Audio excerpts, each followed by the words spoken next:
Hi guys, welcome to Nordic English Fly Tying. Today we're gonna tie a bait fish, and this is a fly I don't know if I would say I invented it. I kind of did, but I don't think I've tied it for like 10 years. And then all of a sudden it popped out of my phone, and I was like, I gotta give this another whirl. The special thing about this fly is that it has a tail in it, which is made out of CDC, which is naturally water repellent. And this is kind of the funky thing about this fly, because when all the other materials get really wet and soaked, this CDC is kind of holding together its shape in the water, and it kind of appears like a skeleton on the fly. And this is what I really found was very cool when I first started fishing with it, and it's a very effective pattern as well. I caught a lot of sea trouts on it. Can be a little bit tricky, but give it a whirl. So here we go. Let's tie this Stefans kudling.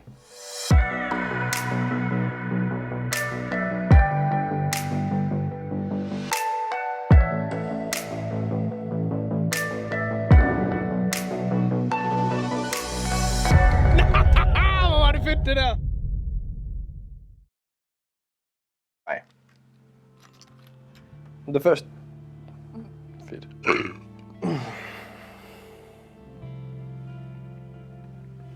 So let's tie this fly.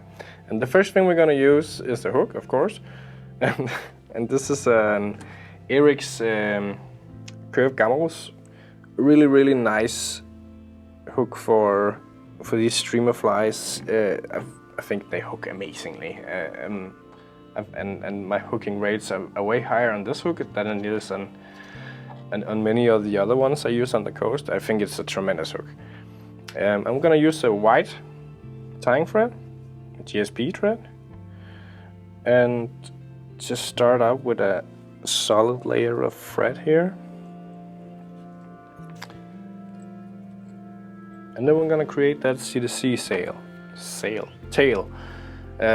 CDC is one of those products where you really get what you pay for, because if you buy a bag, let's say like at 10 euros with a gram, and you get a lot of different varieties, smaller feathers, bigger feathers, and what we're primarily using in this fly here is the bigger feathers. So I would recommend just going for a bag of selected feathers and buy a gram of those. You don't have to use white, you can use tan, you can use olive, you can use khaki Campbell, you can use whatever you want. I just use white in this one because I think it mimics a little bit of the skeleton in the fish. But again, this is for the fly tire, not for the fish. So I'm gonna take two CDC feathers at approximately the same size here, and I'm gonna put them belly to belly. So I want the curved side of the feather to be like this, in towards each other. So they have this kind of tension and holding each other in place. And I'm just gonna take the fluffy part here, down here on both feathers. This is gonna be my tying point. Just clean up the feathers a little bit here. And then I'm gonna take my scissor, and I like to use a scissor with a little bit of a longer edge on, and then just a little fly tying scissor. And I'm just gonna cut in here, making sure these stems are aligned. Just gonna cut an angle that I want my bait fish to be in. This is gonna determine how wide your fish is gonna be, or your fly. So you can just mess around with this. Just make sure not to cut the stem, because then you're out of luck. Gotta start over, like so. And I'm just gonna take a straight cut here to make this little tail. Great. And I'm gonna tie these onto the hook here, and a good trick for this is just to start out really light, not putting a lot of pressure on your thread here, because these feathers really want to turn and twist and style. So I'm just gonna make sure that they're in order before I start putting any tension on here. That's okay. Taking these off. But you can see already now they're a little bit mangled. So what I like to do is just realign them here. And I'm just gonna take my UV resin here and just gonna take the tiniest point at the base of the tail here, making sure it's going in between the fibers. And I'm just gonna dry that up with my UV lamp here.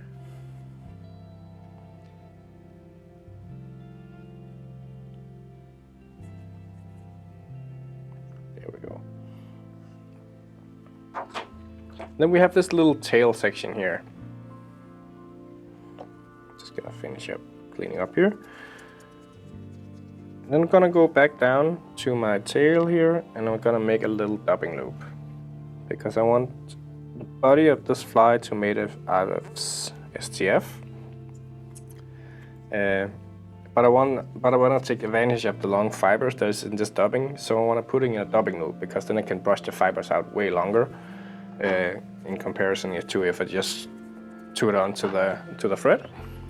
And I'm gonna use I guess you can call it a light olive, light tan. And I'm just gonna start by taking a bundle here and just aligning these fibers, just taking them out, putting them back together, like so. This is because I want to create like a color of this dubbing.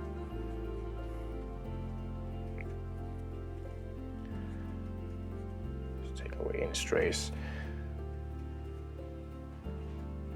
I'm gonna put my dubbing into the dubbing loop here, making sure to make the distribution even here. I've never really been a fan of dubbing loops, to be honest. I always find a way to fuck it up for myself. But it works on this fly. I'm gonna take my dubbing wheel here, just spin this out.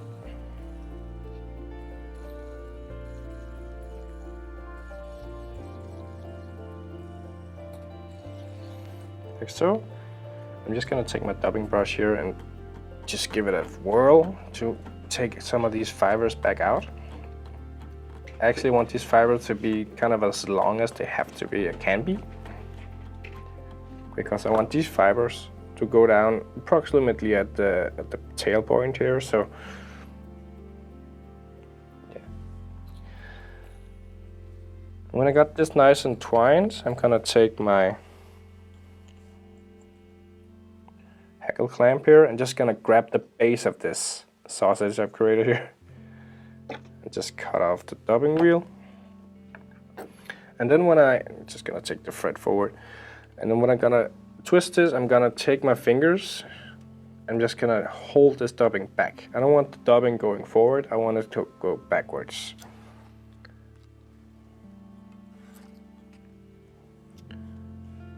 And this is gonna look really weird for a time being, but bear with me. Like so. Just going at a steady pace here, making sure to brush these fibers backwards. And it's impossible not to catch some of them. You can see already now it's a little bit half-assed with a lot of dubbing in here, but we're gonna take the needle and get that out. There we go.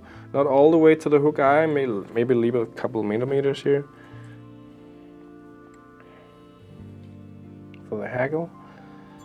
There we go. Tie this off.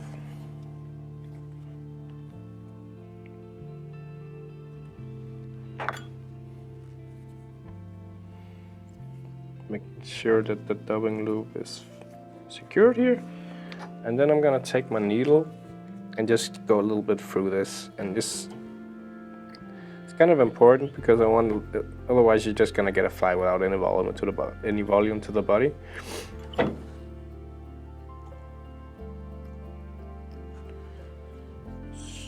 that. A little bit at the bottom here, and then just brush it back.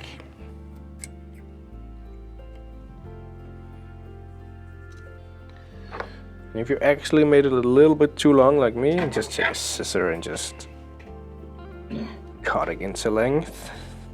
Just rip it. I just want to create the illusion that the body kind of, continues upwards towards the eye here. And then we're gonna frame it all with a feather. And this is the part where you can use any feather you got available. I like to use, it's not a soft hackle per se, this is Chicaboo from a 4B cape, but I like to use a hackle with a little bit of a softer fiber in it because it's much easier to manipulate afterwards. So I'm gonna use something like this. You can use a Chicaboo feather, you can use a hen feather, you can use a soft hackle for salmon flies, whatever you got lying around. I'm just gonna find the tip of my hackle here. And I'm gonna cut out this little triangle, so this is my tying point. Just gonna grab that with my thread. Tie that down. I'm gonna take my hackle clamp.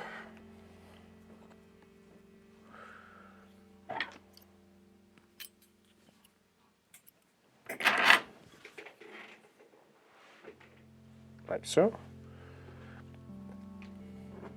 Again, holding the fibers back as I go. I'm gonna take like 5 or 6 turns, I think. Let's see, 3, 4, and 5. Yeah, 5. I'm just gonna tie up the excess.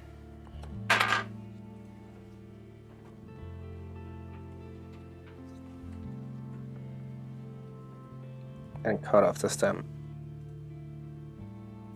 There we go. And I'm actually gonna take these hackle fibers and pull them back a little bit, and I'm gonna put a little bit of thread on top, just to create a head for like 1 or 2 millimeters here. So just make a little bit of head space here for my UV glue and my eyes. When I'm satisfied with that, I'm just gonna make a whip finish. So,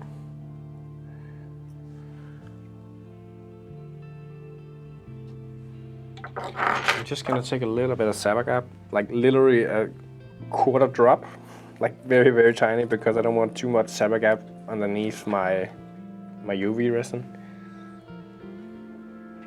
Just gonna put a dab there.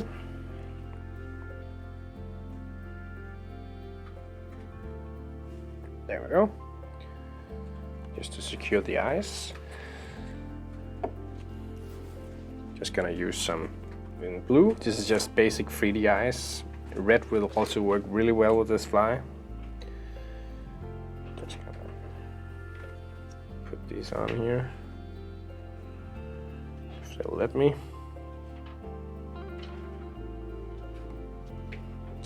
This one. And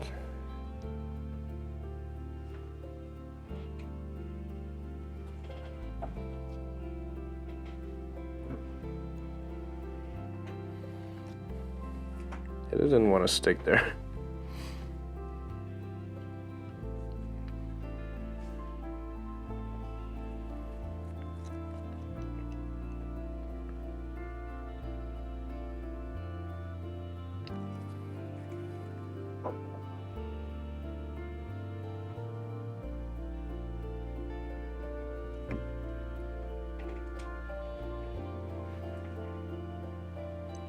There we go.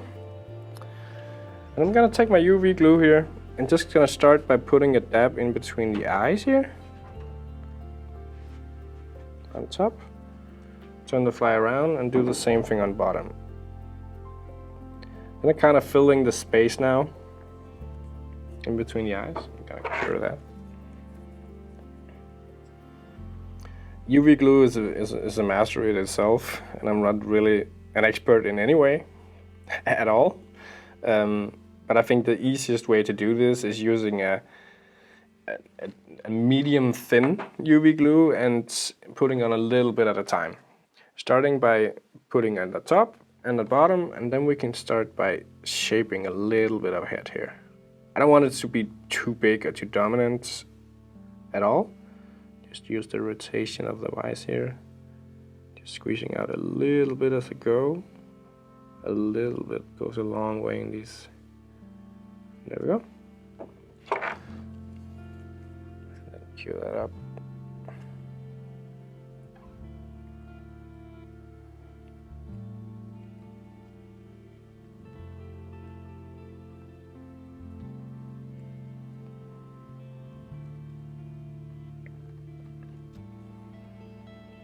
This one got a little bit cross-eyed. I don't think the fish really cares. But there you go. This is the finished fly. And I'm just gonna show you here. I put this one in water earlier just to see the effect. You can see when the fly gets wet here, the CDC holds its shape really well. And you can use, this is even exaggerated when the fly is in the water. And the STF here and the hackle is just very maneuverable, very wet and very, very soft. So it's just gonna create this kind of color around the fly. And I think it's a really cool technique. It's definitely more for us than it is for the fish, as I said earlier. But yeah, give it a whirl, try it out. See what you make of it. So here it is. The bait fish. This is as I said, a really nice all-round fly. I don't suppose you would sit down and tie 200 of these because it's a little bit fickly at some point, but it's a really effective pattern because it's very translucent in the water, and it has a really nice profile. And I caught a lot of fish on it. If not anything else, it's just really nice to try your fly tying capabilities or something else for once. But you can of course find a full material kit in the description below if you want to try it yourselves. And Christmas is right around the corner, so happy holiday, and I'll see you in the next one.